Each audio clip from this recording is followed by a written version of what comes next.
Yo, what's up, everybody? I'm Marcus. I'm Ryan. And together, we are the Northwest Sports Fanatics. Back at you guys with a new video to get you ready for the NBA kickoff, the Portland Trailblazers. All right, so we have the Utah Jazz coming to Rip City in Moda, 7 p.m., Comcast Sportnet Northwest, or NBA League Pass if you aren't here in the Portland area. And there is a huge buzz surrounding the Blazers this year. Most of the experts that I've read or shows that I've watched have them picked for the 9th or the 10th best, not only in the Western Conference, but in the entire league. Right, so Damian Lillard aspires to get the MVP this year and make the Western Conference Finals. Big words from our, potential MVP candidate. Lillard's a stud, 26 years old, right? He's in his prime. Last season, he was second-team All-NBA, two-time All-Star, 8th in the MVP balloting in 2015. So if we are going to get to that milestone, he's going to have a big year. As well as the most improved player, Mr. C.J. McCollum. Look for him to have another big year as well. But let's look at some of the pickups that the Blazers actually made. All right, so we pretty much retained all the key pieces that we had besides Gerald Henderson. We gave him the boot. We brought in Evan Turner from the Celtics. I'm not really sure if I'm sold on that, just yet, but he was 5th in the NBA six-man voting last year. Okay. So obviously Celtic fans liked what they got from him. And then we got obviously reserve center Festus Ezeli. He's going to be a part of our crew with Myers Leonard and obviously Mason Plumlee. But sorry to say, he is going to be out tonight. So obviously to see Festus, you're going to have to wait at least a few games before he plays. All right. Don't also forget about Mr. Shabazz Napier, bringing him in, the backup Dame. $334 million spent this summer by the Blazers on 5 contracts. They went from one of the lowest salaries in the league to number 2, right behind the Cleveland Cavaliers. Right, so it's nice to see Paul Allen and Olshey spend the money. They were a 4 seed last year in 2015, 44-38. They defeated the Clippers almost by default with injuries to CP3 and obviously Blake Griffin, but then we lost a tough series with the Warriors, but Steve Kerr gave us the praise, so it's nice to see that we are getting a little bit of respect. Tonight's starting lineup should be Damian Lillard at the point,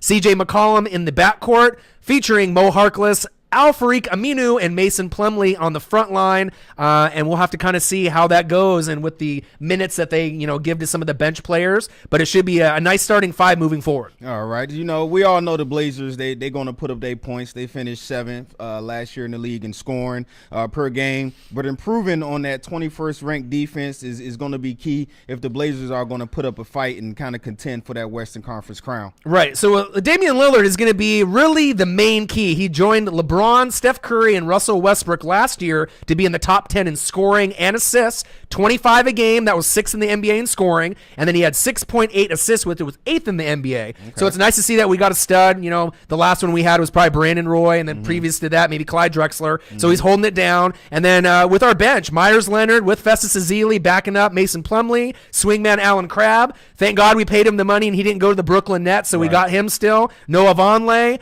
we're going to have to see where he goes. Backup point guard, like you mentioned, Shabazz Napier. Should be some, good quality minutes when Dame gets injured or he needs a breather. They should be able to get to 50 wins this year in 2016, barring any serious injuries moving forward. Yes, that's where I have them at. I predict anywhere from 47 to 50 wins. We also need a big year from you, Mr. Maurice Harkless. I'll be giving Orion crap. I love Harkless, man. He's kind of the glue, kind of the Swiss Army knife. He can check anyone from 4s up to the 1s for the team, so that versatility is a key. Also, Aminu, he shot a career year from 3-point range last year, 36%. And also Myers, you got to stay healthy this year. Right. So the one thing that I have kind of a beef really with Mo Harkless and Al-Farouq Aminu is that you went from Nicholas Batum and LaMarcus Aldridge, and now you have these 2 players. So are they not obviously as good as the 2 guys that we had previously? It's yet to be seen. Obviously, you don't have a stud like LaMarcus going to an all-star game out of those 2 players. Right. But if they can overachieve, they should be able to fit their role with Dame and CJ pretty much, rallying the troops, and they should be just fine. But 50 wins should be in the caliber. Obviously, NBA heads, we play 82 games. So if we go 50-32, we should fall somewhere between the 3rd and 7th seed this year. 7th at the worst-case scenario, so we have some injuries. But as high as the 3rd seed, I think, as we could really project this season. And also, not to fail to mention, we have Big Stotts out there, one of the top coaches in the league. To me, he's very innovative on the offensive end. He gets his players to overachieve and play at a high level. So I like Mr. Stotts. Right, so Stotts, I wasn't sold on you when we first brought you in, but with Olshey and you together, we probably have one of the best 1-2 punches with head coach and GM. And Paul Allen's spending the money. Obviously, he owns the Seahawks as well, so I like what we're doing, and we should have a great, fantastic year. Now, let's shift over to the Jazz real quick. Little enemy intel. Just a little enemy information that we want to give you. So they were in the 9th last year seed in the West in 2015 with a 40-42 record. Right. Now, there's a lot of buzz with the Utah Jazz and the Blazers. We kind of mirror each other with good deep benches. They should push to about 48 to 50 wins in 2016. Now, here's some of the huge pickups that we both like. So, point guards, George Hill. Okay. Awesome pickup. Vet, Joe Johnson. Joe. Right, he's aging, but he can still shoot. Power forward, Boris Diaw. Right, he gets a little bit thicker and a little bit bigger, but his smarts are always there. He's very crafty, so watch for him to make some big moves. And they have a young nucleus that's fantastic. You got Gordon Hayward, Derek Favors, and Rudy Gobert. So their starting five should be solid. Now, just to give you a little information on the game tonight, Gordon Hayward obviously is the best player on the team, right? Right. But he is going to be out tonight.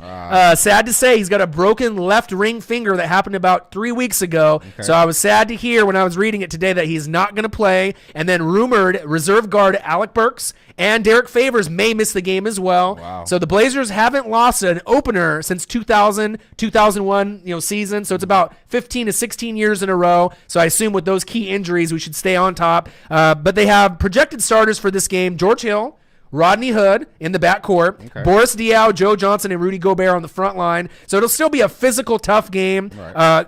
Third-year coach Quinn Snyder, very underrated. He's kind of like Terry Stotts, not as good as Terry Stotts, but he's starting to make a name. And if he can start making the playoffs 2, 3, 4 years in a row, look for him to get a raise and get maybe Coach of the Year considerations. Their bench includes Dante Exum. We haven't really seen what he can do just yet. Coming back from the injury. Right, Shelvin Mack. Right, play a little backup point guard, Trey Lyles, which we both like, and Joe Ingles. So Jazz and Blazers projected to finish somewhere between the 4 and 6 seed this year, potentially as high as the 3rd seed if maybe injuries happen with the Spurs, the Warriors, and maybe some of the teams towards the top, the Clippers. But let's see if they can really live up to the hype and get to that record. Should be a fantastic game tonight, and I look for the Blazers to edge out the Jazz by at least 10. Somewhere in that 6 to 10 point range. All right, so there you have it. Little Blazer preview. Get you ready for this upcoming season. I'm Marcus. This is Orion. Only got one question for you. Who you know talk sports like us? Northwest Sports Fanatics.